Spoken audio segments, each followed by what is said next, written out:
This program is brought to you by Lamjingba Jewelry. Good quality is our priority.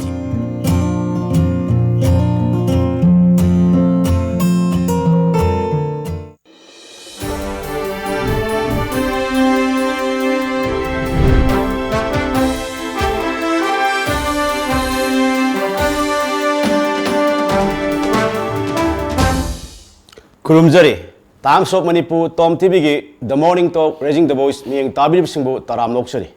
Ngasi fan phong liba tongan pausi singda kani karamba pausingda maruiba pausing weribi haibedu miyam punna khangminnabagi tanja amutang lojage. Ngasi fan phong liba pausi singi manungda Sangai Express ta lamjan ba irabo kimitam hangdokre miyamna apambana mangda thamsi haiba irabo ki wakhalol lawsi haiba Chief Minister ki wafam ko tor phong pausna Sangai Express ki ahan ba pausing oiri adu mathang ta pa pauda drug ki chaitheng thengnabada malem gi thak ki workshop sumna lo semba tai haiba governor Nazma Heptula gi wafam ko to go fongi adu atopa pau singdana MU da UGC gi rule thugaiduna se na ba film lehele haiba desang gi wafam ko tori ato pau singdana hayeng amuk hanna wari sanaraba yana leiri haiba khoi rajniti we pau sing fongi adu amromda Prime Minister plastic pungthing thingani haiba natte haiba pausina ekhoi Sangai Express ki ahan malamai da phongba mapungayo pausing oiri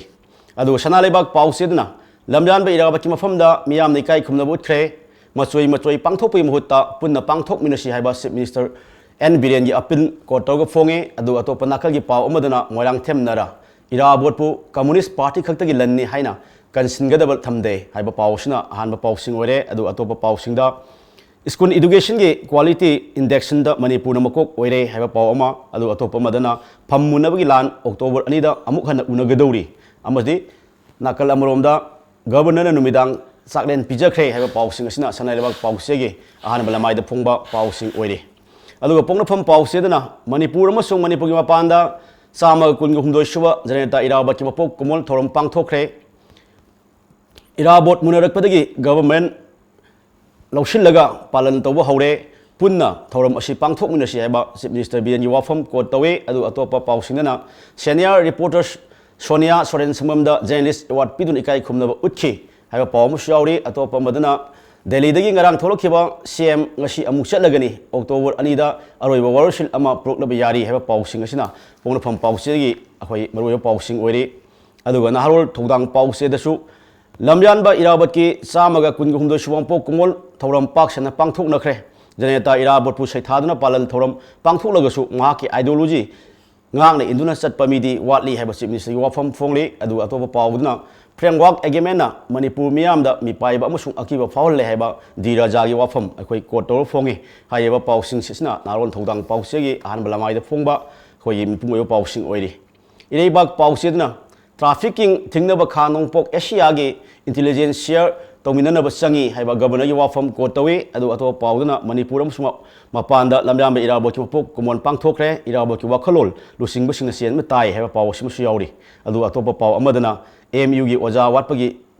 lawbada tawningbada tawre haiba pawsna ekhoi irebak pawsegi ahan lamai da phongba muroyo pawsing oiri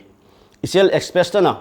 state government na sinduna lamyanba irabo ki nising thorong pangthokre apunba Manipur amagi damak lamyanba irabo ki wakhalol thabuk sing ekhoi khudung insi haiba Chief Minister gi wafam ko taw phonge nakal amromdana drug kamai leinaba polam sing puthokpa thingnaba honasi haiba governor gi ekhoi wafam masina ekhoi Isel Express ki ahanba apungoyo pausing oiri adu huyal pausedana ko ta chathariba case singi wayal da lengak na khut thingjellabra criminal case singi warrant oiba officers singda warrant of arrest piding da law secretary gi ayaba lawnaba khanghalakle haiba khoi exclusive powers na khoi magi ahanba pawere adu atopa pausingna lamjan bi irabo ki sama kulundoi suba mapok kumol paran pangthokre miyam gi na hana khangedabani haiba irabo ki wakhalol wafam da bot lebleba singna khangbu sangi haiba biyan gi wafam aduga amomdana lamjan ba irabot lamdam asimaki dantra malem pumbagi lusingba amani haiba diraja gi wafam ko toga phongbosna huyalan pausegi adugumlaba ngasi gi frontline phongba pause sing oiri ngasi asigumlaba imphal da phongliba tongan ba pause sing asi gi maruiba sing khana nabi damakta ekhoi gi studio da kai khumna jaraba POKNAPHAM pause gi editor A.ROBINDRO Sharma lengsinu leibire khoi tamobu taram noksari kagat sari तामो ngarang si khoi imphal khoi tonga manipur gi pham khudimakta laikhidra lamjan ba irabot ki sama kulum do shung pok mon palan pangthok nakhiba amasung manipur gi wang maja khundari ba maitai sing su palan thorum si pangthok ki pauna mapung oiba paw sing wari adubu state ki thakta khoi minister masamak yaro kanda khoi pangthok ki paw gi paw ju phogi khoi lela sing khorang hong de leiba khoi gi irabot ki score khoi pangthok ki ba mapung oiba thorum da mitam phawang tok ki magi मधुद फोंदोम वाफम तामो अखोगी जनरताइजम इराबोना पामलम वाखलोल दो अखोगी ngasi खुनाई मियाफिना तुंग इन चलगदि अखोई खुनाई अफम ओइगनी हाइबा वाफम दुनि मिसद फोंदोक पिरमी वाफम से अदु हौजिक ओरिबा लमदम से खुनाई से वाखलोल ग अखोई जनरता इराबोना पामजन वाखलोल ग अनि सिमरग तामो कमाई येंग बियागे इराबोट से मतम दुगी मियाम की लुसिंगबा अमनी अदुगा माजी जननेता इराबोट मियाम की लमजान इराबोट मियाम की लुसिंग इराबोट हाइना खंगरिबसी कोगी आसाम की कासार डिस्ट्रिक्ट की मियाम न पीब मिंथोलनी मसिगी जननेता हाइबा मिंथोल से अद माना तौरम थबकसी ओंथोकना यामग्रे मासी मसाई बे निंथौगी मसाई बे मा लौबनी अदुबु निंथौगा नंगरबसु निंथौगी ममाक ओइरबसु माना लेबाक की दमकता मागी फम नुंग करेगा लोइना थादोक्तना होनजबा मयाम की भी फनी हैरगदी मगोन डेडिकेशन की कथोपगी वाखलोन अमा लेजबा कमाइन तरोगा लेबाक मयाम से नुंगाइगदगे सूरी नोनबिबा लौमी सिनमिसिंग की कमाई याय फगदगे करी तरोगा फगदगे हाइबगी कनोरोमदा खनबा मिसकनी अदुनबु मयाम की लुसिंगबा अदगी लमजानबा हिजम इराबोट लेना खंगनरिबनी अदा माना सोमदबसु लेते अखोइगे सिंगसी अखोइना लेजरिबा सिनफम पाउमी को जर्नलिज्म की कनोसी जो पायोनियर सिमा न ओइ बिरिबनी अदुगा असागे इसैदा ओइरसु ड्रामा दा ओइरसु अदगी स्पोर्ट्स दा ओइरसु माना सोक्तबा माना यारोमदबा कनोसी अमत्ता याउदे अदुना गसागे लमजानबा इराबोट की थौरम मपोक कुमोन थौरम पांथोकपसिदा तोंगान तोंगानबा संस्थान तोंगान सिंफमदा लेबा लुक मयाम अमना पांथोइसे अमदि मोइगी कनोदुसगिसु लमजानबसु ओइरमबदुना से साहित्य सुबो कांगु दसु थौरम पांथोइ मरमदा करमा साहित्यदा यारम बिबिने साहित्य की पायोनियर नि हाइद यारि लौ यारि मा साहित्य की खुमावा अदगे साहित्य दे याम मपुंग ओइबा थौदांग लौगिबा मिसकनिना साहित्य की लुपसिंगसु मागी थौरम अदुम पांथोइ अदगे खोगी स्पोर्ट्स की कनोदा लेबा कांगुनसु अदुम पांथोइ अदगे खोगी इसै नोंमाइ गी दाहारसु अदुम इसै नोंमाइ कांगुनसु मागी कनोसे दुम पांथोइ अदुना गसागी लाइबा वाफम दे मागी वाखलोन माना तौबिरम मयाम पुनुम अदु ngasi mirol na ningsingaga hangatna yengaga masi amata ngaraba yenaba leitraba miyam gi lusing bani haiba simadi akhoi loimak na yanare tawimsung akhoi na magna pamjaramba mana salamba mana tawramba mayam dugi matung ilaga khudung ilaga jatpungam bibra haiba simadi aso wangni ado haini लुसिंगबा खुई हुजिक बतमगी हुजिकाल की लुसिंगबा सिंगना सो हाइनी अमन सो हाइनी सी तौरदी फानी हाइनी अदो हायरगसु अदुम अमरोम the मा मानथोबो दुम सनगिबा मसी मियोइबगी काइनोरा खंगदे अदुगा नसाइगी इराबोसु हुजिक काउनखरनी था सिमा September था लाखपु मतमदा इराबोट निंसिंगनी September था लोइखरे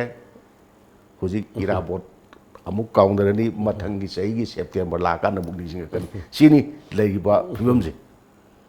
ताओ याम नुगाइजे अदु ताओ अखोय ngarang si taw khoi lamdam sida khoi state sina force ore kan da khoi malem gi thak thengna ri bodra ki sei thing de so khoi workshop ong pangthok ke taw ha ye workshop to khoi saruk ya kheba manipuri governor nazma hatula na khoi lamdam sida khoi gi drug ki achowa khoi safu yam pi ju lai adu india am song notice ki oina su khoi drug sing thingna ba matam ma chuna ba lo sem ba tangai phade kaina फोंदोकपम सुं मयाम पुनमन drug थिंगना फोनमिन seven आज मा हतुला ना मियाम appeal तौखिबा ले ताउ हौजिक ताउ अदुमत सु ngarang सु दुम अखोय केनो दगी इफान मोय लमी पेरिंग दगी WY टेबलेट दुम फारी हौजिक ओइबा फेम सिगा अखोय सरकार खतिंग थोपन तना अखोय खुदिंग न कई खुगांग लौ यागे हैबसिनी बताउ लाइसे तामो सेदि कई मोत लेबी बसी haibiri chumi mipum khudingmakna drug chadaba mipum khudingmakna drug chabana di lororoi ko thudang se adu drug chadaba drug ki kano leitaba singna lawai se chumdi chumani adu workshop sigi matang da kitang panjaning bamna workshop se khoi gi governor madam Nasma Heptulana mapung oiba thawdang loroga sinba workshop aba male aduga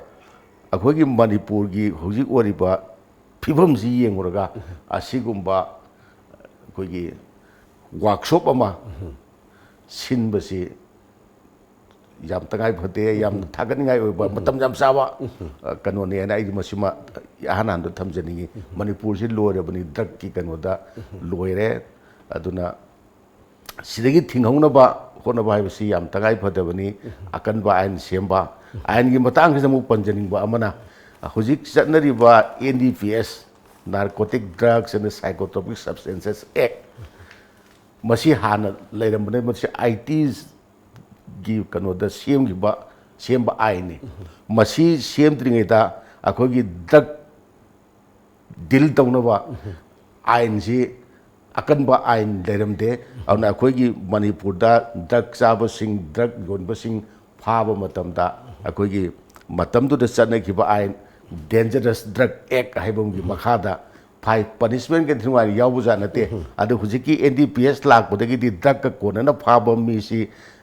sahi tara phado rupa lakh amu fine hai si masagi kano da leijagre adagi trial sisu yamna kano to ningai oidaba pot am su leibani NDPS ki di maram de pot ka konana phara bani se aingon dagi drug yam gara yam hoi gara sigi ka konana ai se phare hena court ta puthok putam da phare se aingon de phai chumbra hai matam da yes hai tar di court case loire adagi aina nate hairagadi yena dorimni mani nate se saki lei dorimni aingodi phabne se matam ukhauba saki leikai gi khangde amogi khangde lei dorimne ba ana drug ka konana pharwa da drug mapu du mani nate khote hena taw yena bu na topam ne ba ai ga mari le ne de adun drug ka hek konana pharba mi du de ai yam thuna trial si loisalaga bagi punishment je tok piba ya bra hai bagi aigonda thaje jabam khak leje du bo khoi Manipur da drug ki kano se punishment pibi sang se yam nemi hojik fast track court nei ra ba punishment pibi gi sang je du matik nem na lei aduga masi kari de nem no di khangde anauba ain sembagi tangai phadu akan ba hena kan ba ain sembagi tangai phadab su lei sembding ai marak sidasu hojik pending da leiriba lotion da leiriba akogi drug ka mari lena ba case ba lotion laga madu da senari ba mi yam se loina ma kasum sangda thamba matik chaba fine tawa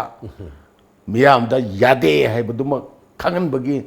tangai phadaba leibra ade amorom da drug chaba addiction gi damak su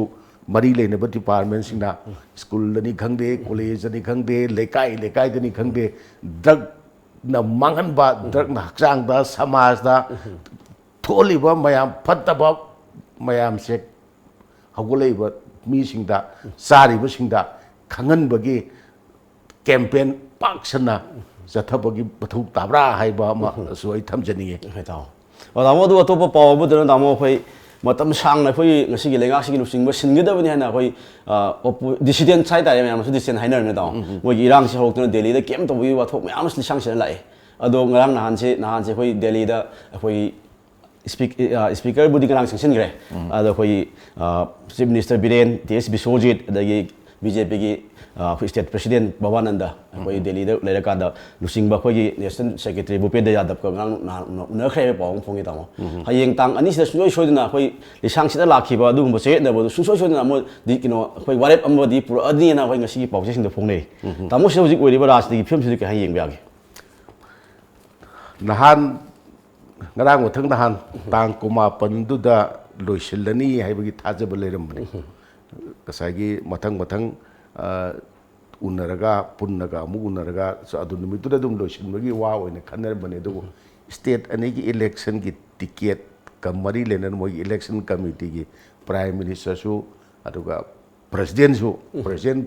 kam home minister hai tai government ki lusingba khongdo hojing sarkar semdok semin sidi home ga yam mari leina bo poni do home the dil do ne badana home minister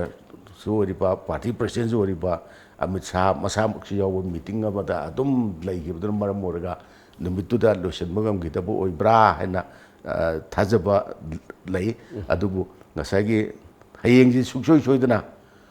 lotion gadra hai bisu mo hangingai oi dab nate ko gi chief minister ngasi dum sak ngasi chalani aduga makata na wari sana gada uni adu lotion bagi afabadi leitab di nate mamdi laiba irang sina government si fajna sputly function to bungam daba salai bungam daba kan hom ko ui koina kasagi department sing kasagi mantri marak su janadra ba leidam dina department me am coordination leitre amana tawru mana kaktale ma tawru ma kaktale si jari kawi ta si leidra ko yanadra mina adugi kanusna khoi gi miyam gi da maruina development dani khangde adi welfare scheme dani khangde miyam da sohle miyam soi sohli aduna masigi se amana ngamba amana ngamdaba se ani konardi amatu bai si adum mase dum kanu tawi adu yanaba poraga hanjandabani khangde amana ngamna khibuni khangde masigi se am thuna loishalaga government se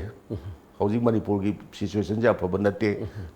lairibo kholibo mayam si bi lakadoriba adigi kanogi naga pistok loislakoi thak da laiba si mayam ne sum hi kano leiro ju lei yenguraga government sida tangta daba mot manadaba government am lei bai se masi miyam gi ona yam mangjabani aduna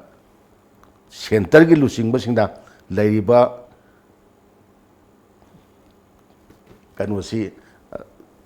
athubud lotion ba honabam thoi lotion dana thambagi moida kanaba lei tabdi khangde adu miyam gi odi lotion bana athu thuna lotion bana phai na idi baina tamo do ko yi pressing na phangna bang su tom tv na phangba report ma dung na su ai ko hayeng si soi dana minister ji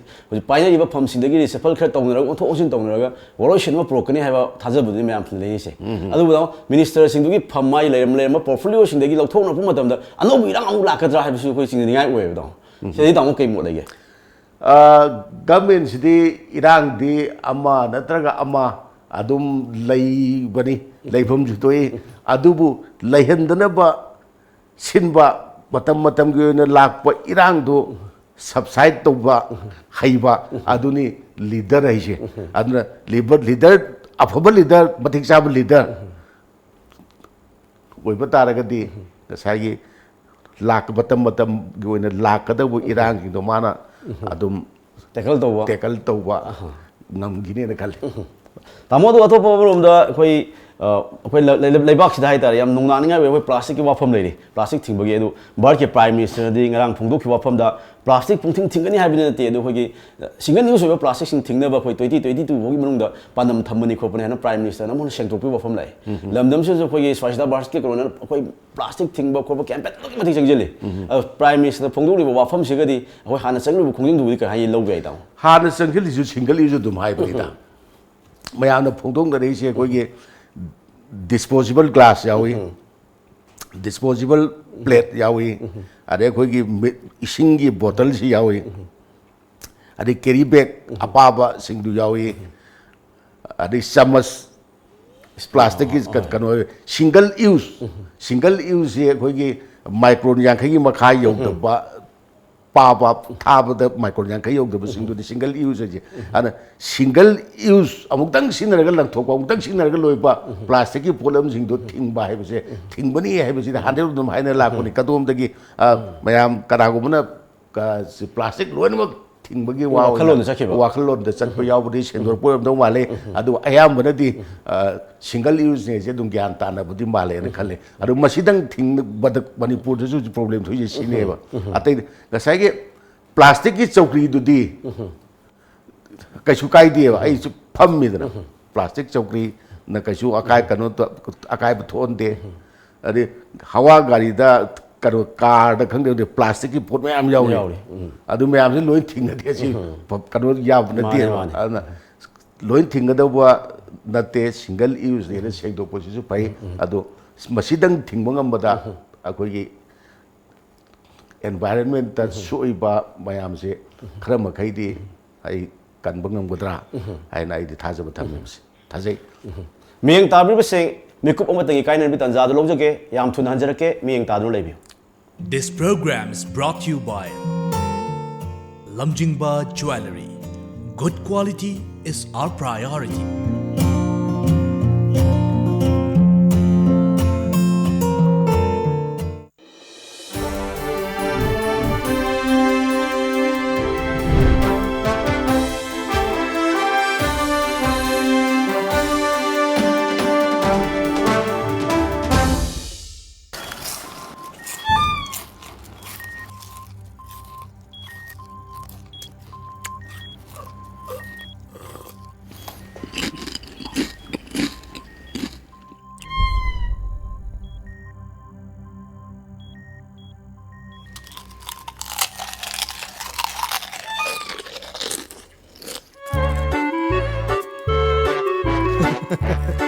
Kangla food product ti iram dong dia seng ma mahong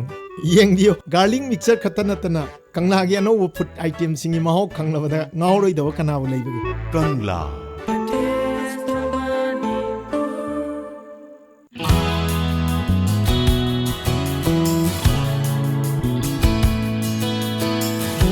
Manipur ihan hanbo oina lamjingba jewelry na market ta phangba sana mayam sigi quality check tawbagi khudong chaba pijari.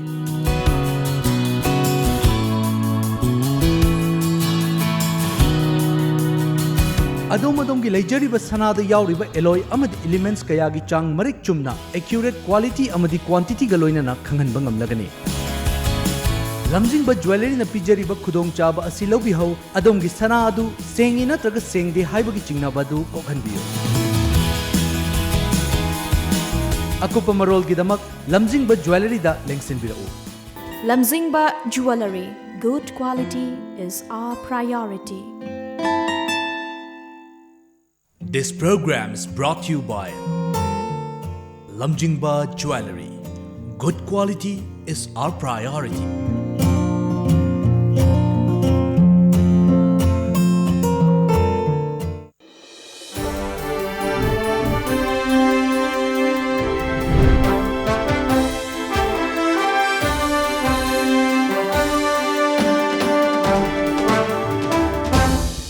มีอย่างตาบิบสิงบูอามุกันนะตารามนกสิ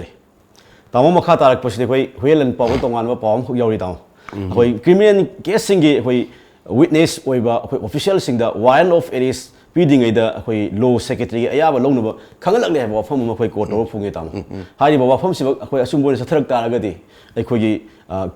ตรงงานว่าเคสสิงกีคุยอสุมบุญลาลางจินปุถุงนูบพูดอะไรกันมรกสิได้คุยแรงกักนะคุยคุดถึงจินเลบไรบอกว่าฟังสินี่แหละไอ้ตามใช่ตามก็เห็นเลยบุยอ่ะใช่กี่warrant of arrest issue ตัวดูดิสิกูจะสมุนตัวได้หลักตระการแต่อัตโนมัติตั้งหลักแต่ว่าได้ที่ตรงนั้นเดิมนี่อันนี้เราคงเราก็ส่งกูแต่กูแต่เรานักหลักพวกนี้ปัทอุตาแร่นักหลักพวกนี้ตระการอวยแร่เราให้นะให้บุตรกูบุตรกูมันมีแต่กูนะหลักแต่ว่าหลักแต่ที่เผาให้เป็นสมชานะฉันไอ้บุญชินี่พาเราบุตรโอหลักตัวที่บางทีน่ะใช่กี่ prosecution witness ว่าอย่างไร defense witness ว่าอย่างไรมากี่จะผ่านนั้นที่สังเกตว่าเคสได้มาเนี่ย witness อวยนะเลยคำนี้นะเคสจะถ้าเขามาทำได้บัตรกี่มากี่ว่ามาทุกตาดีตระการอวยดีมาดูลงนะว่าละโอให้บุตรหลักแต่เคสใหญ่ตัวฮันเซนเจนก็หลักแต่ที่พาเราบุตรจะมาให้ผมถูกคนเองอะดูลูเซกิตรีอาญาว่าฮันโลกดูนี่ให้นะให้เลยอะดูก็ดีอะดูสุลูเซกิตรีนะอาญาบุษย์ยังตั้งพูดตั้งแต่ปีกันราดูสุนัตติให้รีใช่กี่ง่ายบุตรให้อาญาบุษย์ว่าง่ายก็ต้องให้เอาดิสุมตนะสุพรีมโคร์ทนะไฮโคร์ทนะ subordinate court สิ่งนั้นเลยแบบ pending case สิ่งที่ลุชลูให้นะอย่าทันตัวลุชันก็ต้องเนี่ยนะอะไรลุชันนะว่า past แต่กดก็สุดดิ้งนะคนนั้นคนนั้นดีว่าสมมตินะ case तो लोइसिनब होनबदा तंगाई फदना कोर्टा कारकफम थोकपा prosecution witness defence witness सिंधु लाओन कौबद लाक्तब नमना फारग पुथो ओ हाइबसु यारोय अयाब लौगदौन हैरबा अनिदो मरक याम फरक तो फाग याम ताई केस सिगी कनो सिदे कोगी केस पेंडिंग मसिंग यामिसे अमुक हेना याम खत लक्मनबगी कनागुंबा ऑफिसर खरा कोर्टना कौबा खोरपा वारन इशू तौबदो तौहनिंगदबदगी तौबगरमगने खले मक्सम का ऑफिसर खरगी येंग तौबगरमगने खले अदुगा मसिगी कनोसिदी मोय ऑफिसर नतब अतै अतोपदी कदौबगे वारन इशू तौरमदायदा कनोसि लॉसिगदे याब लहुम थोक्तबरा इसम चम मिचम उरसो माने मिसमगा ऑफिसर सिंग मरकता खल्लम खाइगी अमसु खाइजले विटनेस चप माने प्रोसिक्यूशन विटनेस ओइबसी दसाई माई कनोदि मतुंगिना गवर्नमेंट ऑफिसर गवर्नमेंट ऑफिसर ओइरबि वाने मंगो थोबदगे असाइदा थोपा थौदु अमखपो आदा मोरांग लेब कैम खंगदब सुयाव गौदब अदुना विटनेस को यापोतेबा सागी क्राइम दुगी खंगबा उहुबा विटनेस जु मिनि उबा साकी हैबन तो क्राइम दु उहुरुबा उबा थेंगनरुबा अदुना बु विटनेस ओइबि वाने अदु मसिदा कोर्ट वारेन इशू तौदा लो सेक्रेटरी अयाब लौगदौने अथिंग थमजनबसे मसी गवर्नमेंट की खोंगतांग से अखोगी कोर्ट लेब केस में आमजे थुना थुना लोइसलनबगी दमकता गवर्नमेंट खोंगतांग से रिव्यू तब चुमरायन आई चुम्मी हैनी कोर्ट से गवर्नमेंट ने चावी सत्गी फेम से लाकपा मसी तहनदी हैबनि दाओ रिव्यू तो हम तामोदु मतम लोइसले अदो अखोय अतियनबा मोइना अखोय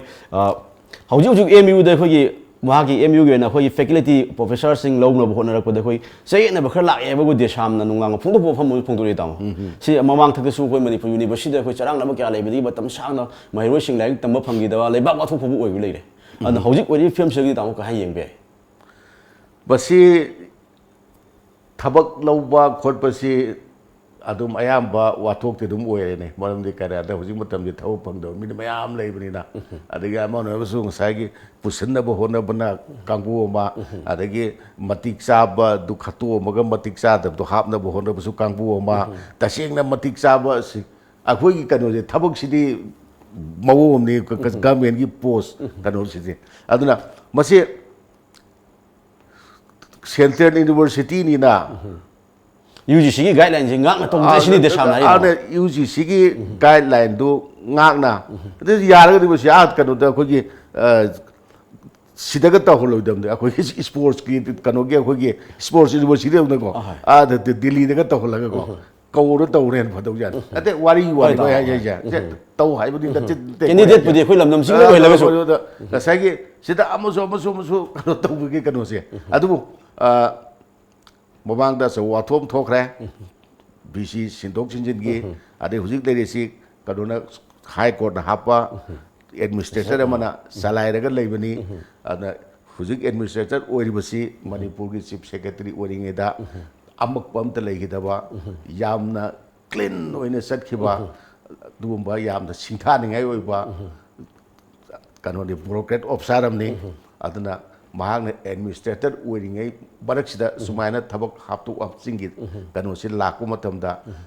असोइबा अरानबा अमत्ता याहोंदनबा नियम चुमना पांथो हमनबा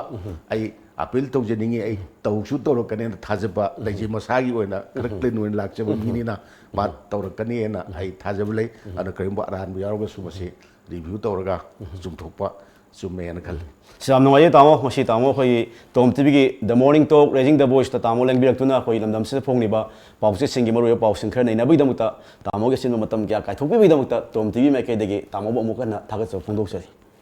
मियंग ताबिरबा सिंग ngasi दमकदि tom tv की the morning talk raising the voice तंजा सिदा मियाम पुनमक्तगी कायनबि तंजा द लौजरी पुनमक्ना पिनबिसि